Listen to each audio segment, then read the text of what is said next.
First, you have some time to look at questions 1 to 6.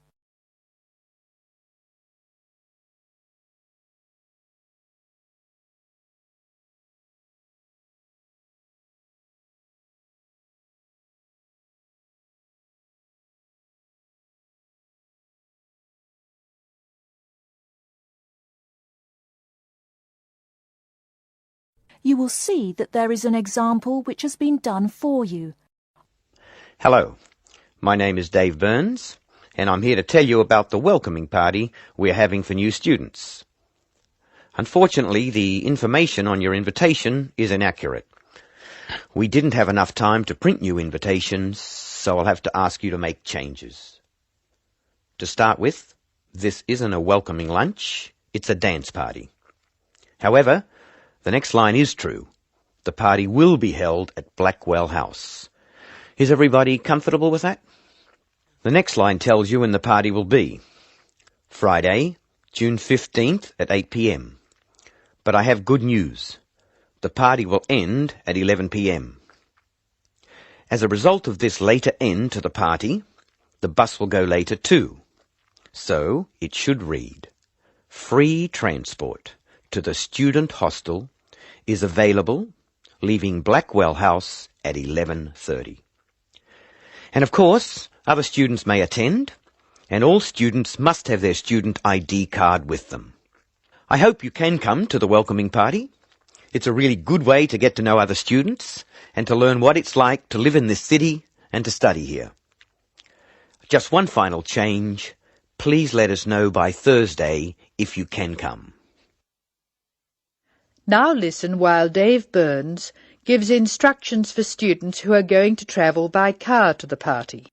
Before you hear the rest of the conversation, you have some time to look at questions 7 to 10.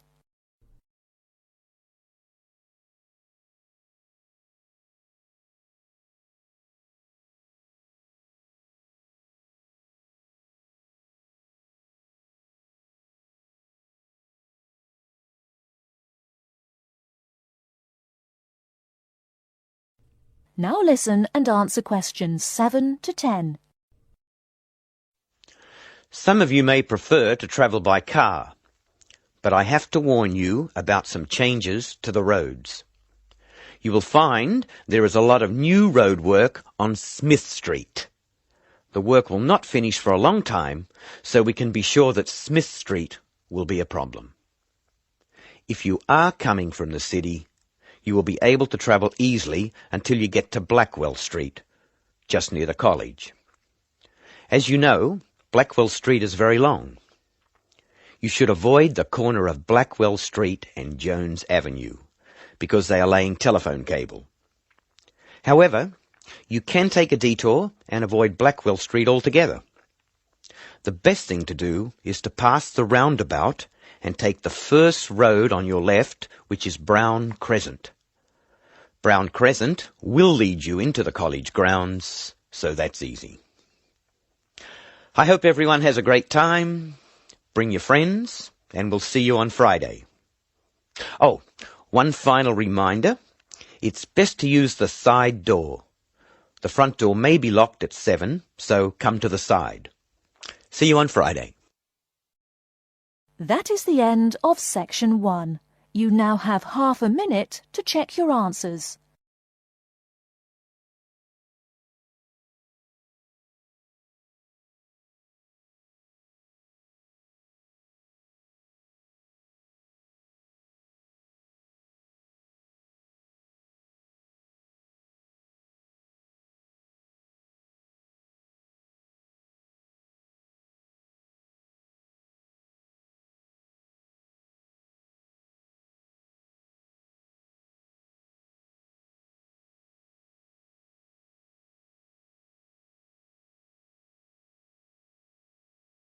Section 2.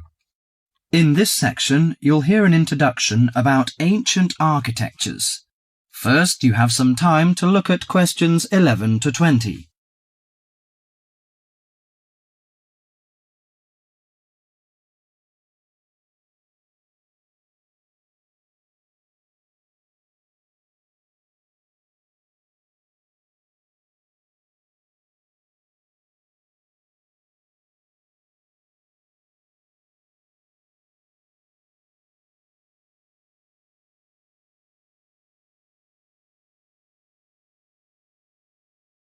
Now listen carefully to the tape and answer questions 11 to 20. The architecture of the ancients often reflects the ideas and beliefs of that time. Some of the ancient structures can give us a glimpse into the minds of the people who built them. Now, Professor Francis is going to talk to us about ancient architecture. No story is more interesting or impressive than the story of architecture, and in particular the activities of human beings in the art of building. Let's have a look at this in some detail. Did you ever visit the pyramids? Look at this picture, please. The pyramids in Egypt are true wonders of the ancient world. Khufu's pyramid is a stunning 138-metre-high mass of 2.3 million stones, each weighing about 2.5 tons. It was built to geometrical perfection over 4,500 years ago, with simple stone and copper tools.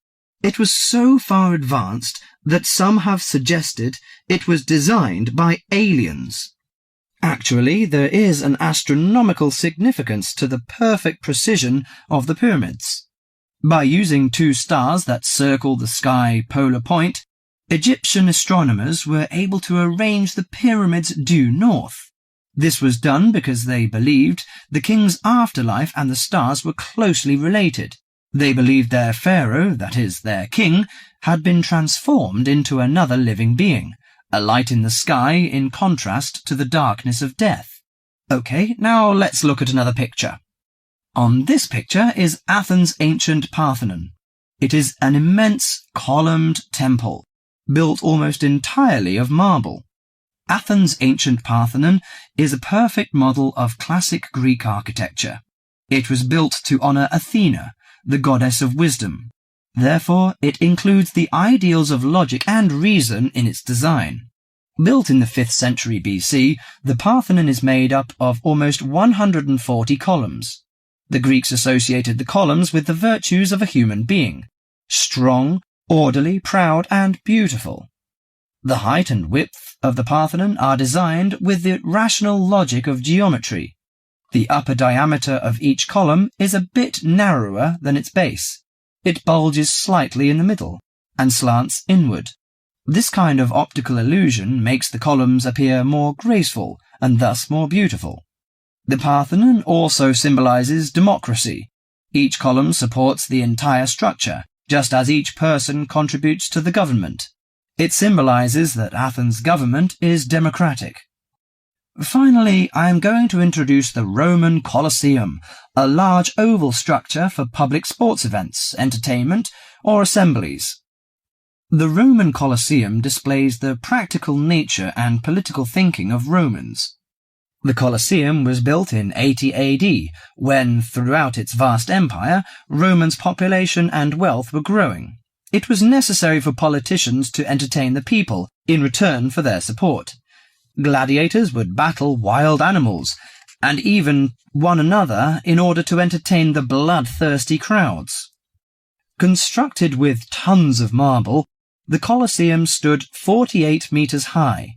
It has the capacity to hold up to 50,000 spectators.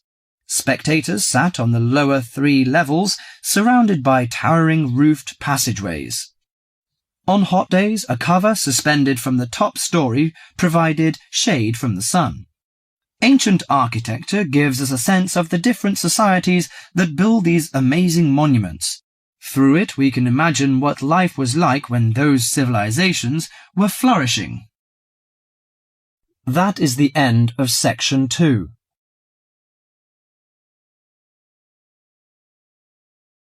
You now have half a minute to check your answers.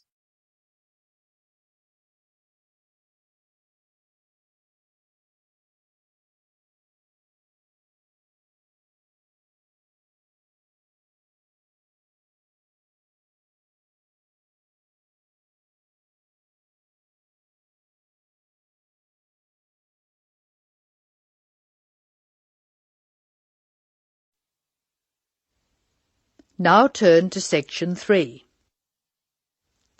Section 3.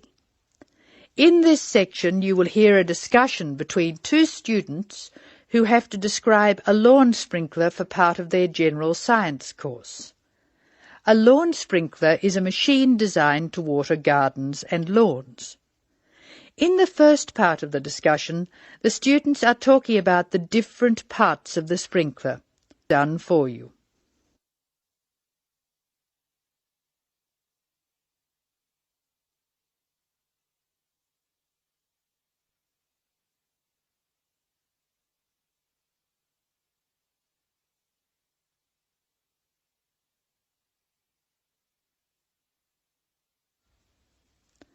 Now listen to the conversation and label the parts of the sprinkler on the diagram. Choose from the box. There are more words in the box than you will need. Hello, Scott. I believe you're going to be my partner for this practical session. Have you got the model set up? Yes, it's right here. The instructions say we have to describe it first and label the diagram. I've started from where the water enters the machine. The water enters through a hose pipe and then it turns a water wheel. You can see where the wheel is marked by an arrow pointing upwards. It's called a water wheel because it's designed so the water will catch against the wheel. This action spins a series of gears. How are you going to describe the gears? There are 2 worm gears, one vertical and one horizontal. The horizontal worm gear drives a circular gear. That gear is connected to a crank which changes the motion. The crank is already labelled. Do you see the 2 white arrows? I see. Okay. The water has passed across the water wheel. Then what? Okay. Then you could say the water passes through the spray tube. Yes, I see. And the water is then spread over the lawn through holes at the top of the spray tube. How are you going to describe the base? How about this? The sprinkler stands on a base consisting of 2 metal tubes which join at a hinge at one end and continue into a plastic moulding at the other. That's certainly starting at the bottom. Do you want to mention that there's no water in the base? I don't think that's necessary. If you look at the diagram, it's easy to see that the only metal tube to contain water is the spray tube. You can actually see the water coming out of it. Now listen while Linda and Scott's instructor, Mark Stewart, talks to them. Answer questions.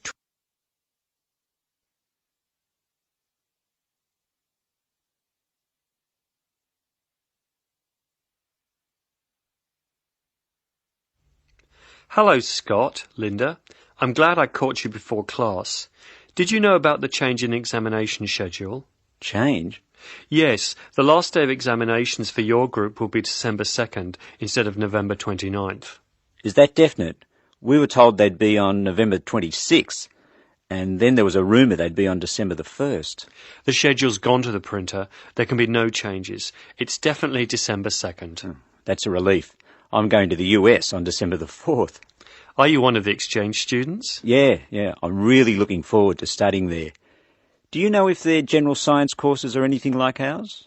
It's not very likely. Actually, all basic general science courses are fairly similar. You'll find you're behind in some things and ahead in others. I wouldn't worry too much about the course. You've been doing well on this one. Linda, have you finished your assignment yet? I'm nearly there. I should be able to give it to you on Monday. That's good. I can't let you have another extension. I was really grateful for the extra time you gave me. That was a really big assignment. Well, I'll expect it next week. Now, would you like to hear the details of the timetable? Oh, yes, please. I've just finished putting it on the notice board downstairs. Basically, you'll have 4 examinations. General Mechanics is in the morning of December 1st. Physics and Maths are on the afternoon of the same day. Communications and English are on the morning of December 2nd, and Earth Sciences in the afternoon. All over in 2 days. Yes. I'll miss teaching this class. You're all good at expressing your views, which makes for an interesting class. Some of the other first-year classes won't talk, and they're rather boring to teach. That is the end of section 3. You will now have some time to check your answers.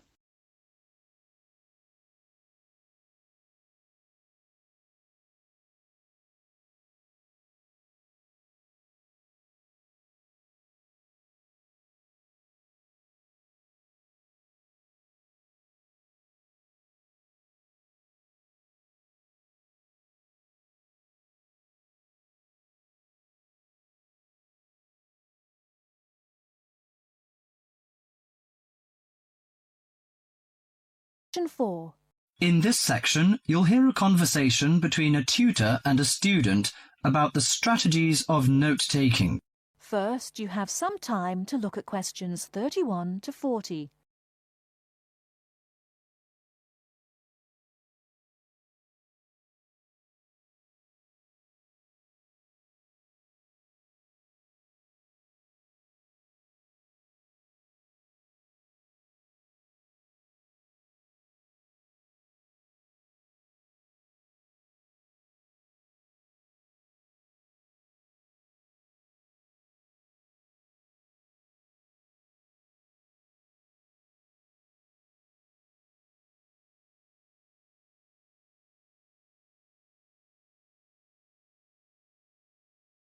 Now, listen carefully and answer questions 31 to 40.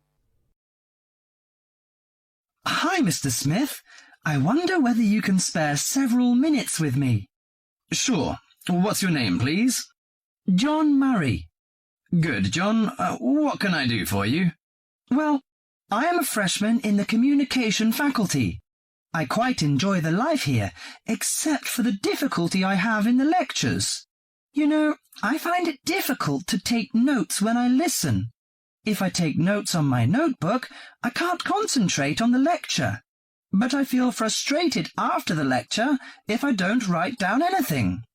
As we know, note-taking is a complex activity which requires a high level of ability in many separate skills.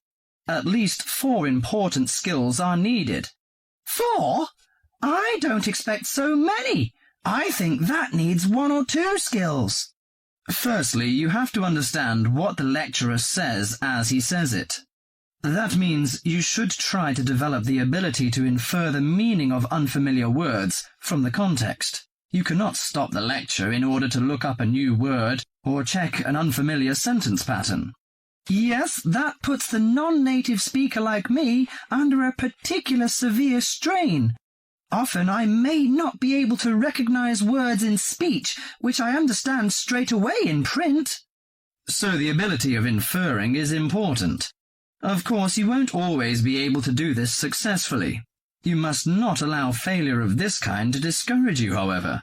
It's often possible to understand much of a lecture by concentrating solely on those points which are most important. But how do I decide what's important? Well, that's in itself another skill I'd like to tell you. At first, the most important piece of information in a lecture is the title itself. If this is printed or referred to beforehand, you should study it carefully and make sure you're in no doubt about its meaning. A title often implies many of the major points that will later be covered in the lecture itself. It should help you therefore to decide what the main point of the lecture will be. Besides the title, what should I pay attention to during the speech? A good lecturer often signals what's important or unimportant. He may give direct or indirect signals.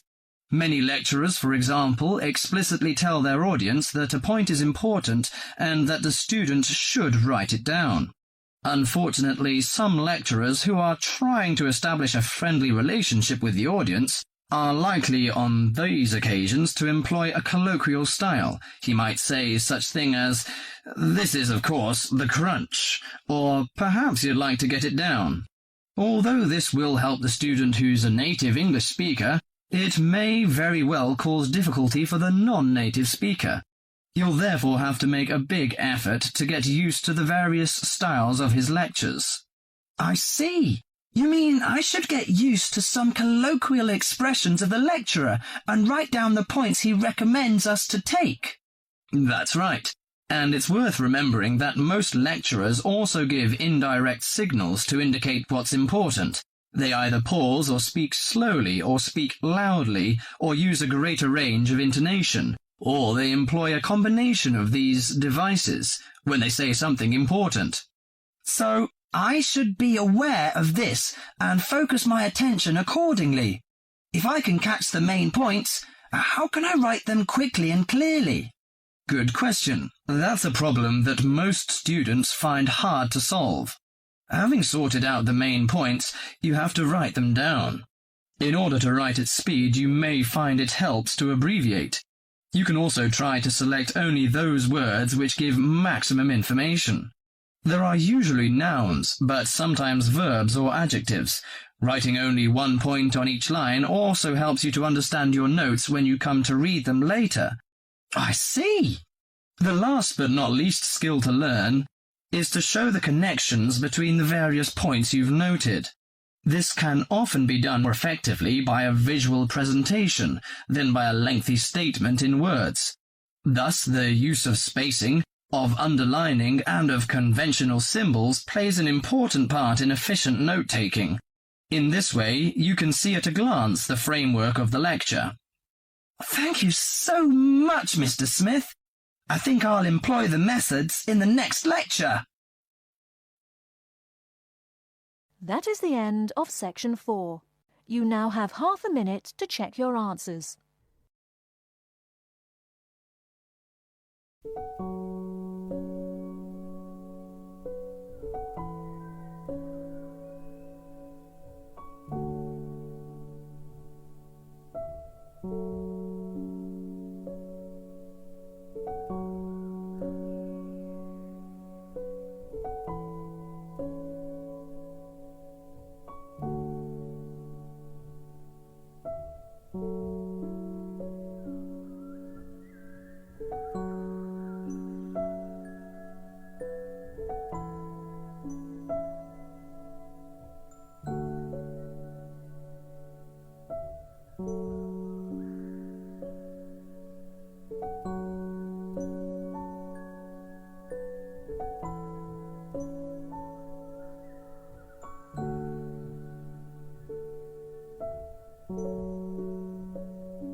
Hi, this is IELTS Bob. I would very much appreciate it if you could like, subscribe and share this video, as this will enable me to help more IELTS students reach their IELTS goals. Very much appreciated. Thank you.